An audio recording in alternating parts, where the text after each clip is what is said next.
салому алейкум дӯстони канали мо. барои пешравии мо дар ҳамин видео лайк гузоред ва мо оғоз мекунем.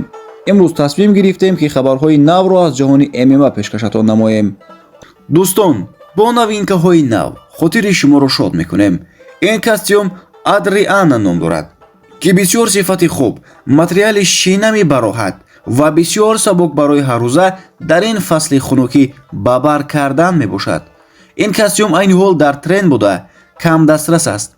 барои зуд фармоиш кардан дар ватсапи рӯи экран буда нависед то размери худро харидорӣ кунед ва инчунин пойафзолҳои чарми тозаро дар телеграм канал гузоштаем ки силкааш дар комментария ҳаст. даромада тамошо кунед.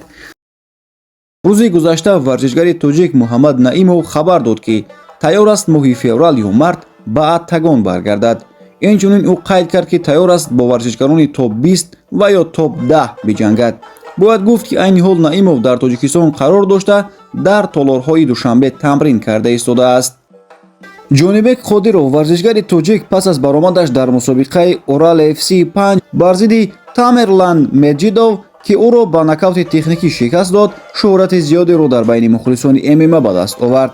пас аз мувориба ҷонибек иброз кард ки тайёр аст бо касе набошад дар вазни 66 килограмм муҳориба кунад ва камарбанди қаҳрамониро дар ин вазн барояш омода кунанд. ӯ акнун як ситораи нави ММАи тоҷик шуд. аз ӯ муҳорибаҳои ҷолибро интизор хоҳем шуд.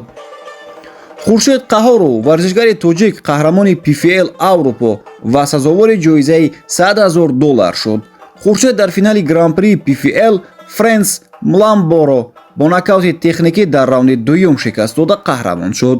бояд гуфт ки варзишгари тоҷик дар Германия зиндагӣ ва фаъолият карда аз номи ҳамин давлат дар мусобиқаҳо баромад менамояд. инчунин бояд қайд кард ки дар ин лига варзишгари тоҷик Лоиқ Раҷабов ки айни ҳол дар UFC муҳориба мекунад баромад карда якчанд маротиба то финал рафта буд. бо хурсандии хуршед худи Лоиқ низ якҷоя шуда тавассути инстаграмаш ӯро табрик намудааст. Ҳабиб Нурмагомедов ба сериали Слова пацана вокуниш нишон дод.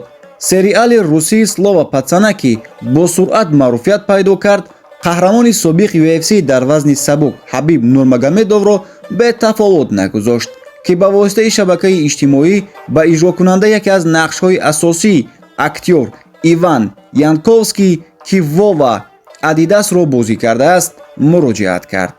перепискаи онҳоро модари актёр актрисаи рус Оксана Фандера дар шабакаи иҷтимоӣ нашр кард. маълум шуд ки соли 2016 Иван Янковский ба варзишгари бебохти рус Ҳабиб паём фиристода аз пирӯзии ӯ бар зидди варзишгари амрикоӣ Майкл Ҷонсон хушҳол шуд ва пас аз 7 сол аз Ҳабиб посух гирифт, ки чунин навиштаанд: ту беҳтарин ҳастӣ, мо ҳама инро медонем, ҷанговари олӣ мисли шумо умуман нест, навиштааст Янковский он вақт. ҳоло ту беҳтаринӣ, навиштааст чанд рӯз пеш ба ӯ Ҳабиби бебохт. ин буд хабарҳои имрӯзаи мо аз ҷаҳони ММА. дӯстон, то видеоҳои баъдӣ шоду пирӯз бимонед.